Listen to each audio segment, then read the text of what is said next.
Ave Maria Puríssima, sem pecado concebida. Nós mudamos de ambiente, estamos aqui na capela do convento interior e vamos começar mais essa informação do catecismo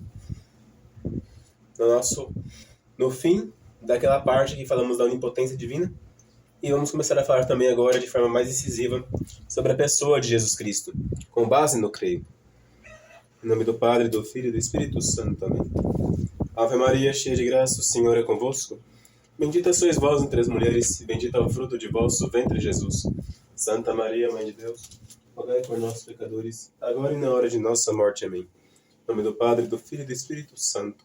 Amém.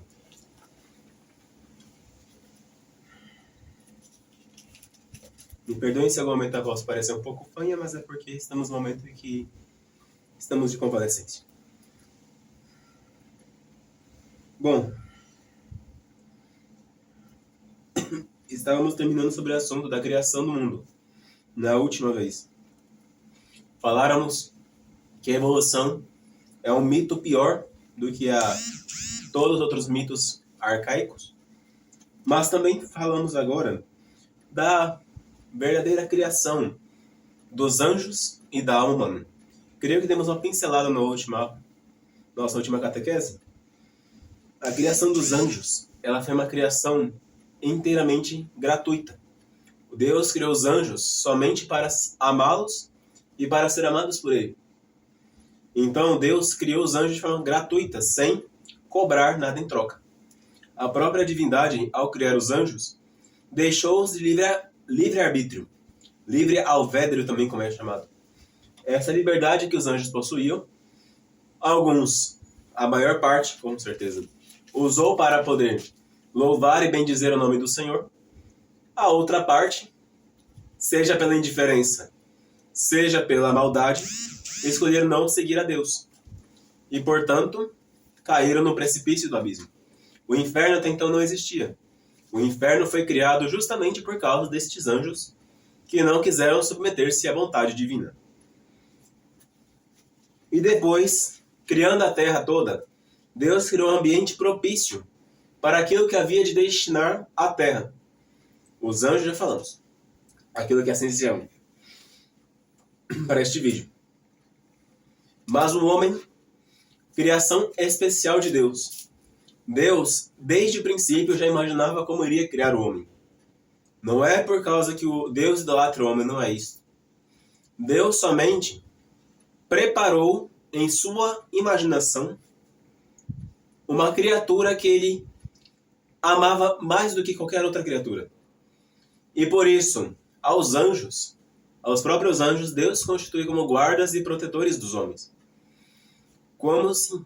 Como assim? Nós temos nosso anjo da guarda, cada um em especial, e este anjo da guarda dado por Deus está ali para ajudar-nos por inspirações, por zelos de nossa alma, por características espirituais, mais do que materiais, mas também pela parte material. Se muitas vezes nós tropeçamos, não caímos, se nós levamos alguma coisa que nós não recebemos a pancada toda, é graças ao nosso anjo da guarda. E nós temos vários testemunhos disso. E também Deus criou toda a terra, toda a estrutura terrestre para o homem. Como assim? Olha, reparem bem.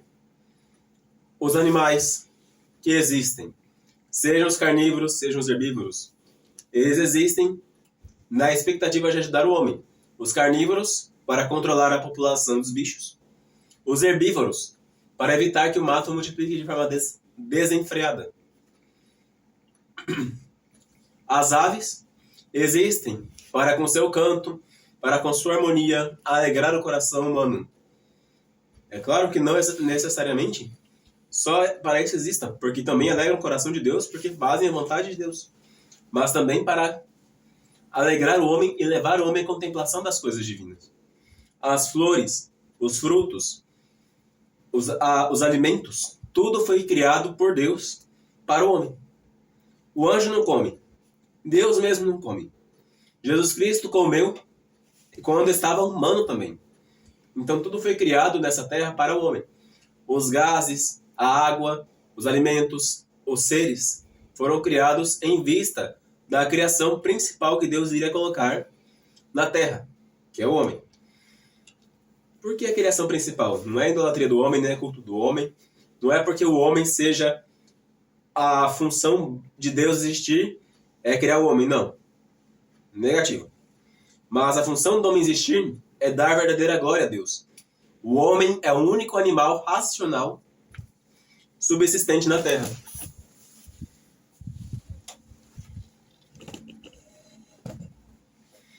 O homem é o único animal racional subsistente na terra. Não há outro animal que aqui na terra fale, não que eu digo falar no sentido de emitir sons, mas fale no sentido de que consiga produzir raciocínios, produzir juízos, produzir ideias que vão gerar essas falas.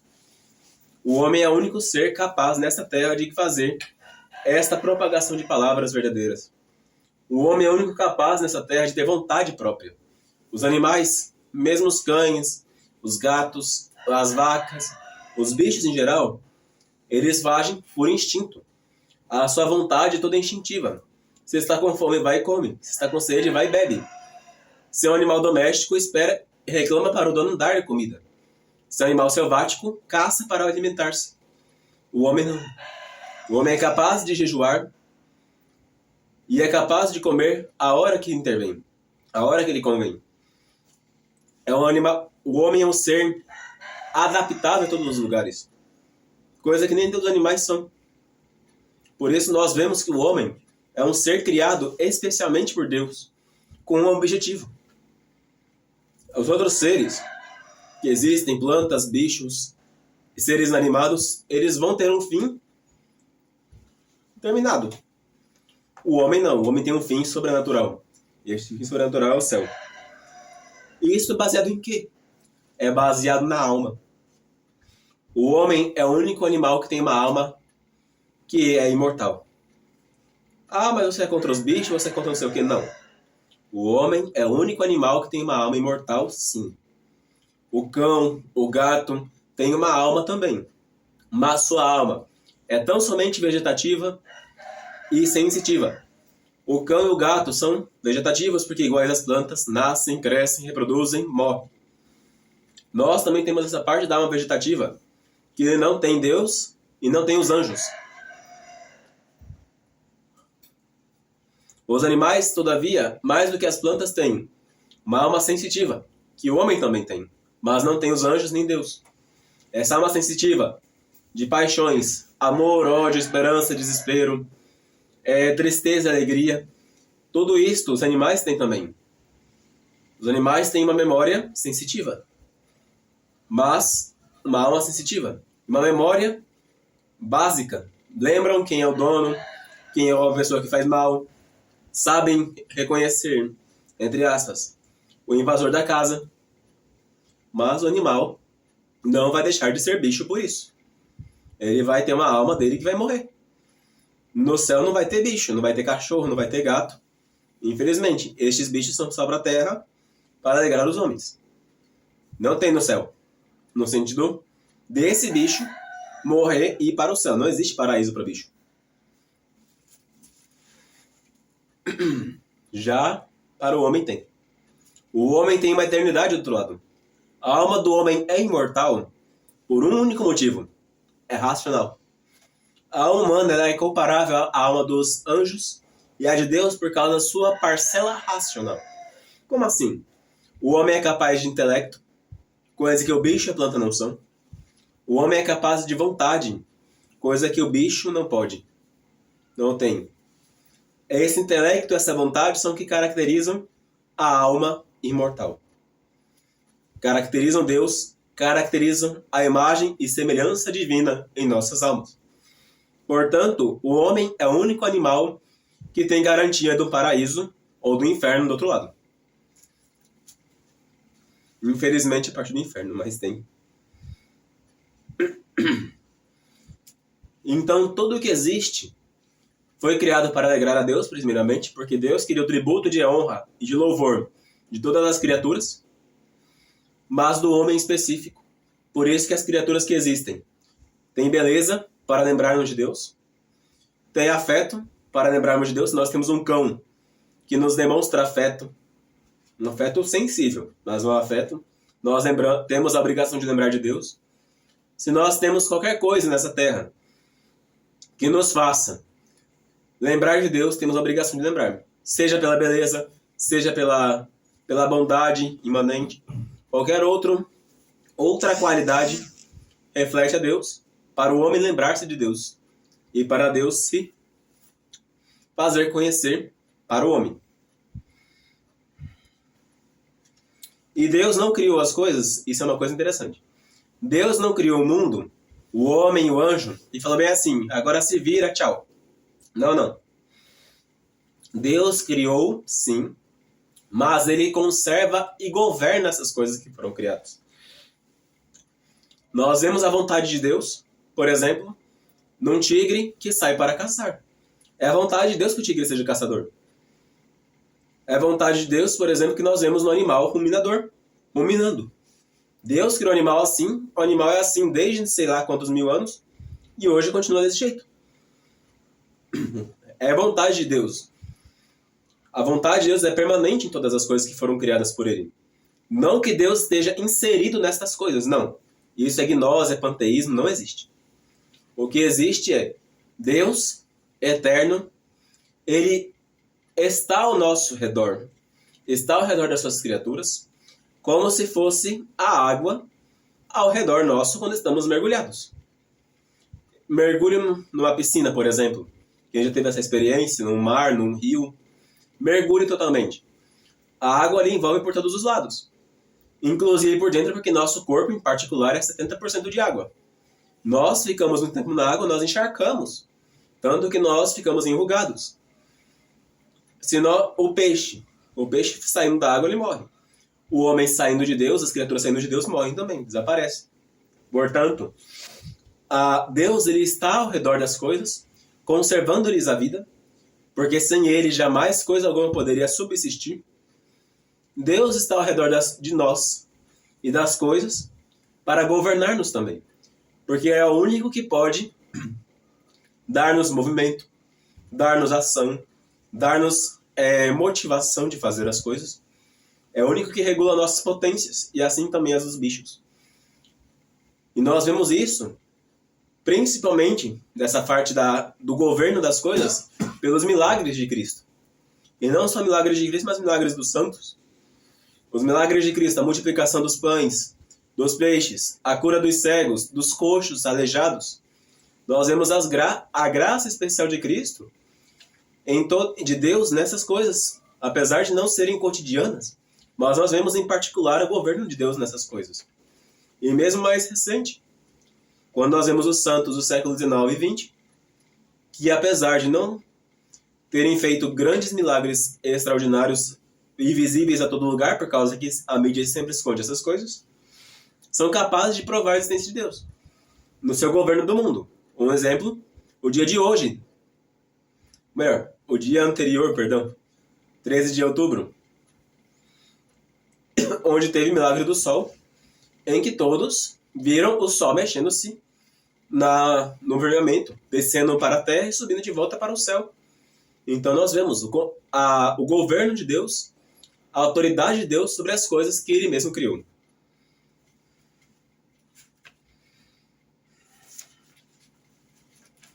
E agora, vamos para o terceiro capítulo do nosso catecismo, o segundo artigo do creio. E em Jesus Cristo, um só seu Filho, nosso Senhor. Nós temos a obrigação clara de professar a nossa crença especial em Jesus Cristo. Sim, nós temos todo homem. Por quê? Estamos, principalmente no século XXI agora, não há homem que desconheça a figura de Cristo. Nem que seja uma figura mal feita pelos artigos modernos de comunicação, uma figura mal acabada, não a verdadeira conforme os evangelhos, mas todo homem hoje em particular, tem a obrigação de aderir a Cristo. Hoje mais do que nunca. Por quê? Porque os meios de comunicação, apesar de caracterizarem a figura feia de Cristo,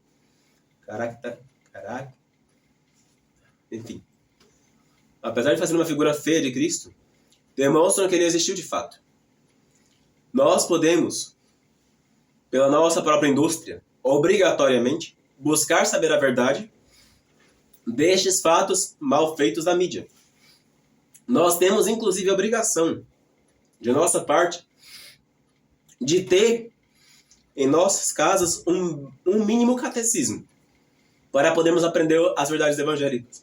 Porque hoje em dia todos temos um celular. Está no celular catequeses imensas de padres mais doutos e santos, de leituras próprias para pessoas que não sabem ler, em áudios livros nestes YouTubes da vida. Enfim, quantas coisas nós temos na internet hoje. E a pessoa só não busca Cristo de fato hoje, quem não quer. Portanto, nós temos a obrigação formal de aderir a Jesus Cristo, nosso Senhor.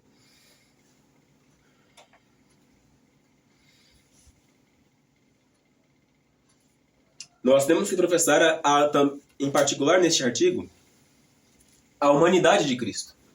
Como assim, padre? Bom, em Jesus Cristo, só o seu Filho nosso Senhor. Jesus Cristo, nesse artigo, declara-se Deus. Deus, sim. Ele é a segunda pessoa da Santíssima Trindade. Lembra que falamos da Santíssima Trindade, o Pai, o Filho e o Espírito Santo? Jesus Cristo é a segunda pessoa da Santíssima Trindade. Mas não é somente uma pessoa divina, senão também humana. Jesus Cristo, no ápice dos tempos, assumiu a nossa natureza humana, com as suas fragilidades, com as suas mazelas, com as suas tentações, exceto uma coisa, exceto o pecado.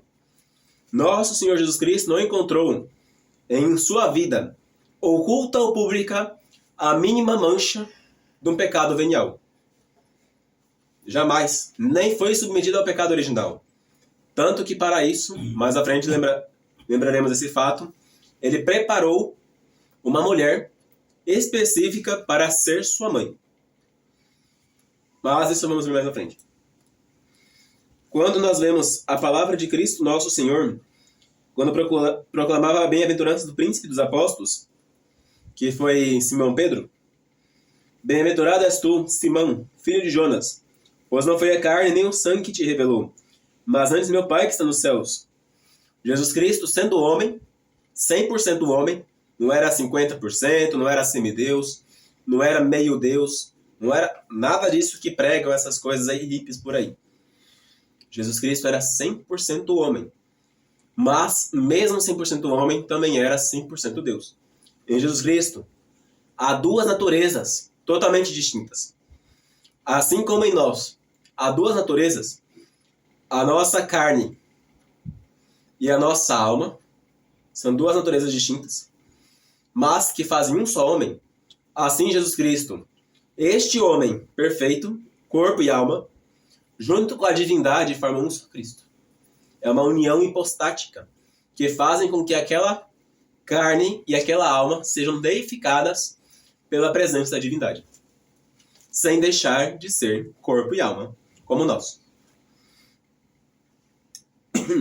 É uma das partes mais importantes da nossa revelação. Mais até às vezes do que a Santíssima Trindade. Porque a humanização de Cristo, ou seja, Jesus Cristo tomando a nossa natureza, tornou-nos capazes de conhecer o mistério da Trindade. Se não fosse a encarnação do Verbo, jamais teríamos tido a mínima capacidade de compreender este mistério. Quanto mais de conhecê-lo. A vinda de Cristo para a Terra nos tornou capazes de conhecê-lo e até, nos limites de nossas forças, compreendê-lo. Por que Jesus Cristo se encarnou? Porque este homem perfeito resolveu se encarnar. Por causa da nossa queda. Eis que Adão e Eva tornaram-se impuros. Já não eram capazes de dar uma descendência verdadeira para a família de Deus. Adão, filho de Deus. Eva, filha de Deus. Os dois tiveram pecado. E este pecado, por serem os dois a cabeça do gênero humano, foi transmitida a seus descendentes. E assim não houve homem, antes de Cristo, que pudesse alcançar o paraíso. Por mais santo e mais justo que fosse. Porque o homem está numa situação de misérias, de doenças, de faltas, paixões desregradas, vida desregrada, toda uma conduta mal interpretada. Esta humanidade decaída exigia uma reparação. O homem então começou a reparar a Deus com touros, com bodes, com ovelhas, com aves, enfim, o que podia fazer. Só que um bicho que é inferior ao homem pode satisfazer pelo crime do homem? Que eu saiba, não. O homem então chegou à loucura de sacrificar os próprios descendentes, crianças pequenas, homens adultos. Nós vemos aqui a loucura dos astecas de pegar o coração pulsante das pessoas, segurar na mão e comer o coração batendo. Isso não vai satisfazer o pecado, vai aumentar o pecado. Esse assassinato brutal de um semelhante. Não. Nenhum sacrifício nosso Senhor aceita. Muito menos sacrifício de nossos semelhantes. Ou nosso mesmo, imagina só um suicídio. Não vai ter cabimento Deus aceitar um suicídio como sacrifício de expiação.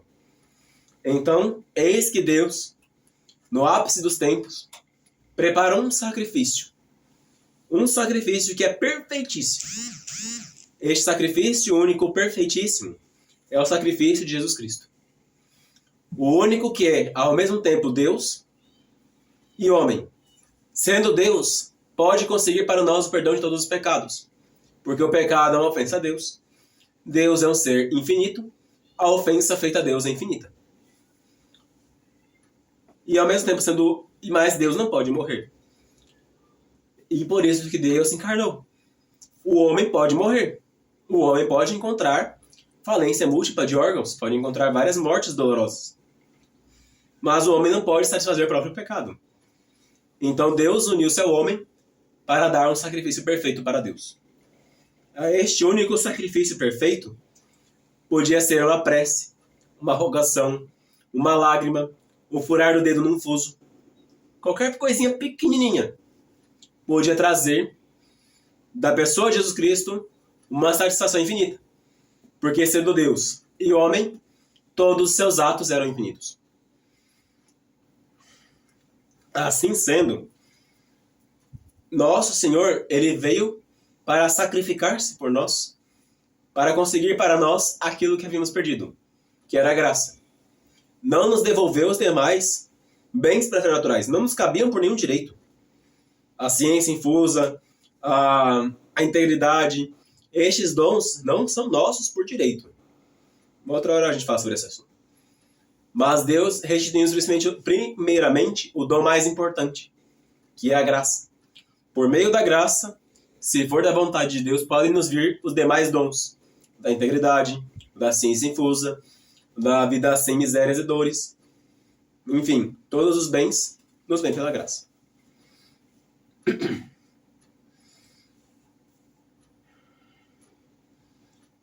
Quando vimos ver essa promessa de redenção? Primeiramente, quando Adão havia acabado de pecar, vamos falar sobre a história de Cristo. De onde surgiu a promessa de vir esse Messias? Quando o homem e a mulher haviam acabado de pecar, Adão e Eva, eis que Deus disse: por inimizade entre ti, a serpente, e a mulher, entre a tua descendência dela, ela lhe pisará a cabeça. A descendência da mulher lhe pisará a cabeça. E não fala a mulher como Eva. Fala a mulher como uma mulher que haveria de vir no futuro.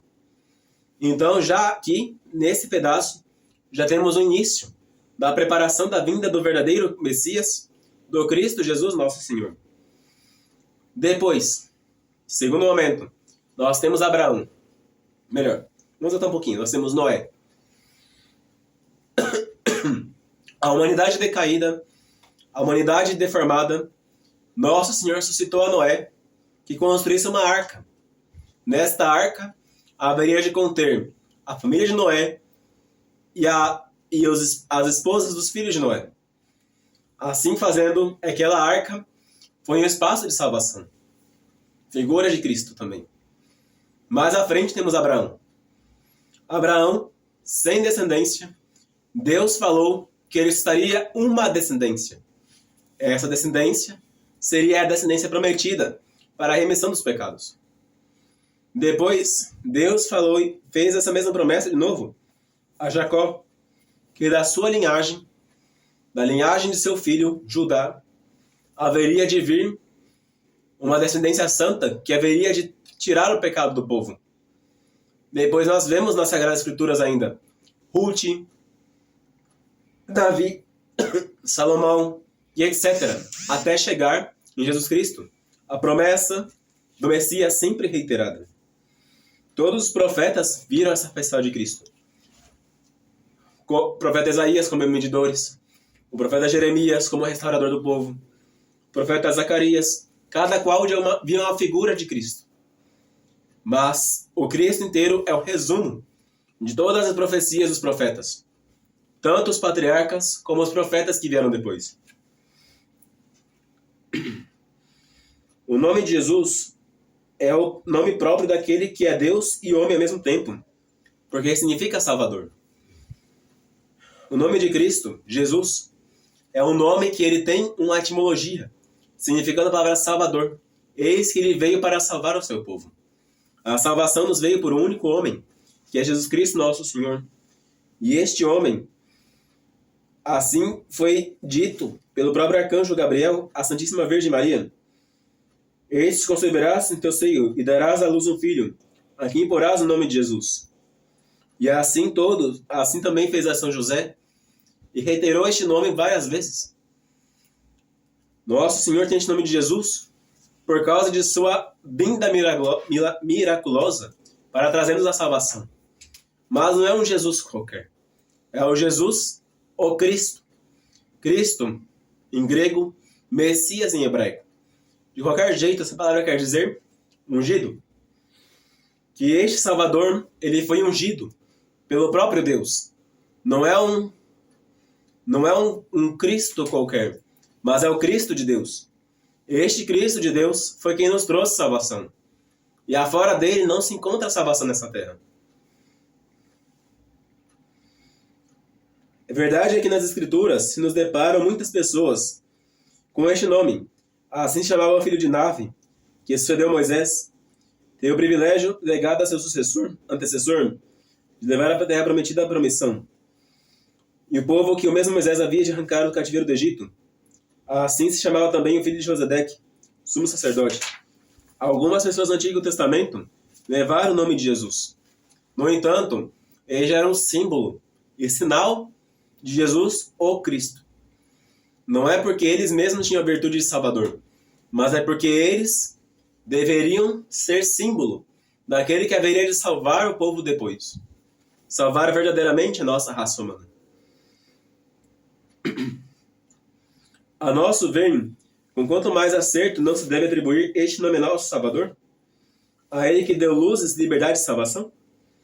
Já não um povinho singular, já não uma pessoa, a um grupinho de pessoas vivendo numa região restrita, mas toda a raça humana.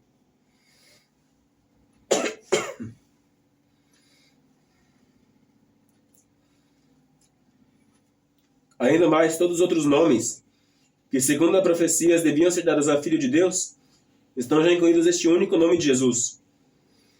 Aquele nome é Emanuel, Deus conosco, já está incluído o nome de Jesus. Salvador, Deus conosco, Salvador.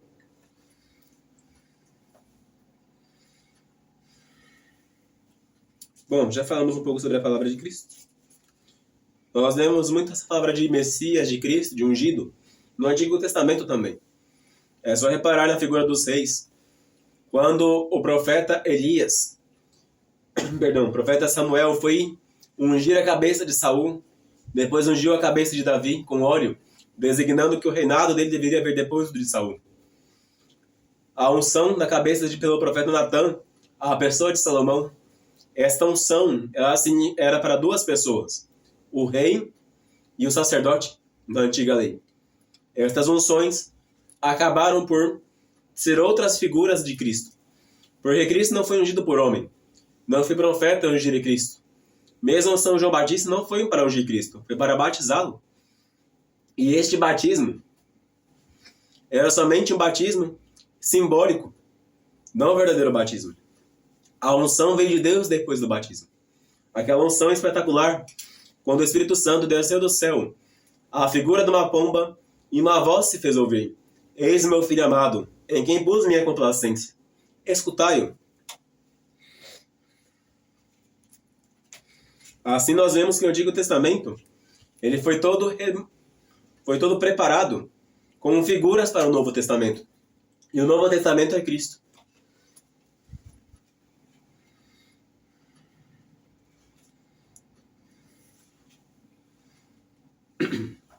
Quando Nosso Senhor desceu para a terra, ele tomou sobre si o encargo perfeito de rei. Os reis do Antigo Testamento eram figuras de Cristo. Nosso Senhor é verdadeiro rei, mas não um rei temporal, um rei espiritual que deve levar nossas almas para o reino dos céus. Portanto, Jesus Cristo, reinando sobre nossa alma, nos faz praticar todas as virtudes necessárias para a nossa salvação. Essa é a primeira unção que Cristo recebeu de Deus. A segunda unção que Cristo recebeu de Deus foi a unção de sacerdote. Ele mesmo, oferecendo-se ao Pai como vítima de expiação, resgatou-nos de todos os nossos pecados. E a terceira unção que Cristo recebeu foi a de profeta. Os profetas da antiga lei estavam ali, não somente para anunciar a vinda de Cristo, mas também para reparar e pedir perdão pelos pecados alheios. E não somente isto, como também bater o pé no chão e dizer que aquilo estava errado. Nosso Senhor, ele veio e fez melhor, nos ensinou o caminho reto do céu, na sua profecia particular. E assim nós vemos que ele foi o melhor profeta, sacerdote e rei que houve, e que não há outro igual a ele, nunca haverá.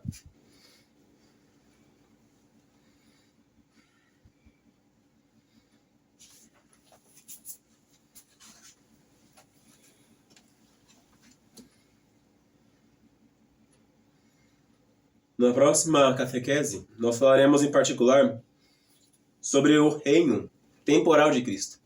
Nós falamos hoje um pouquinho sobre o reino espiritual de Cristo, que é o reino mais essencial para a nossa salvação. O reino dele sobre nossos corações. Nós vemos que isso é mais essencial porque os primeiros apóstolos, mártires, não tinham o reino temporal, somente o reino espiritual. O reino temporal, ele veio subsistir depois com a crescimento da fé cristã no mundo e a conversão dos reis. Mas até então, o reino temporal não pertencia a Cristo.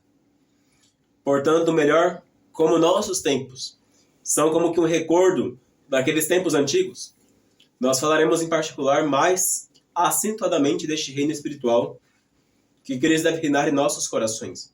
Somente Jesus Cristo, nosso Senhor, reinando em nossos corações, poderá haver crescimento novamente do reino temporal de Cristo.